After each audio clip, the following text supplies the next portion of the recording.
One day Maui said to his 4 brothers, "Come fishing with me today. Let's go far out to sea. The fish are much bigger and better there than they are close to land." "Okay," said his brothers. They were good fishermen and wanted those big fish. The 4 brothers and Maui jumped into their canoe and started to row. When they got far out to sea and could no longer see land, Maui jumped onto the end of the canoe. He drew out his magical fishing hook. When his brothers were looking ahead, he cast the hook over the side of the canoe. The hook sunk down deep into the blue water. Soon, the magical hook stuck fast to the bottom of the sea. Maui pulled the fishing line tight. He called out, "See the tug. I must have hooked a giant fish." "Wow, I see that," said one brother. "That is some fish you caught," said another. "My brothers," Maui called out, "paddle hard so we can bring up this great fish." The brothers paddled with all their might. They paddled so hard they did not see that the hook was pulling up the land from the bottom of the sea. Behind them, one island after another rose from the sea. Legend says that is how Maui made the islands, where the people now live. One day, Maui wanted to see how life was for the people who lived on the islands. But what he saw there made his heart skip a beat. Life was very hard for them. And he could see why. The days were just too short. There was not time in a day for people to do what they needed to do, like making and cooking food. If they laid out a wet blanket on the sand, the blanket would still be wet the next day. There was not even time for the fruit in the trees to get ripe. "It is that sun," said Maui. "He is racing too fast across the sky. He is not thinking about the people who live down below, on the islands." Maui knew it was up to him, a demigod, to slow down the sun.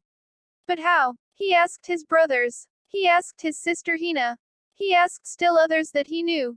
"Who do you think you are, Maui?" said one. "No one can catch the sun. Even if you are a demigod," said another, "you know very well the sun is too big and bright for anyone to stop." But Maui's sister Hina did not say these sorts of things. She cut off her long hair. She tied the hair into ropes and gave the ropes to Maui. From those ropes, Maui made a giant lasso. That night, Maui took his lasso up to the very tallest mountain on the islands of Hawaii. The mountain had once been an active volcano. Years ago it had sent out waves of hot lava. When the volcano was over, a big crater was left at the top of the mountain. And that crater is where Maui planned to catch the sun. By the crater Maui waited, very still. He hid the lasso behind him, out of view. When the sun rose at dawn, it started to race across the sky very fast. Soon that sun was flying over the mountaintop. Brave Maui flung the lasso over his head. The ropes caught. The sun tried and tried to move, but was trapped. "Get me out of here," shouted the sun. "Not yet," said Maui. "You are moving too fast across the sky. It makes the days too short for the humans who live down below." "So I like to go fast," said the sun. "Who cares? Let me out of here." "No," said Maui in a big voice. "I care. You have to stay here, in this crater." He pulled the lasso tight. But in his heart, Maui did not feel brave. He did not know how much longer he could hold on. True, his lasso was stronger than any other rope in all the land. But he did not know how long even a lasso made from his sister's hair could last before the hot rays of the sun would burn it up. The sun tried to move again, but could not. "Oh, very well," the sun said, at last. You can be sure Maui was very glad to hear that. "I suppose I could slow down a little," said the sun. "But only for part of the year." So Maui and the sun worked out a deal. For half the year, the sun would move at a slow pace. Those days would be long, and that would be the summer. For the other half of the year, the sun could run as fast as it wanted to do.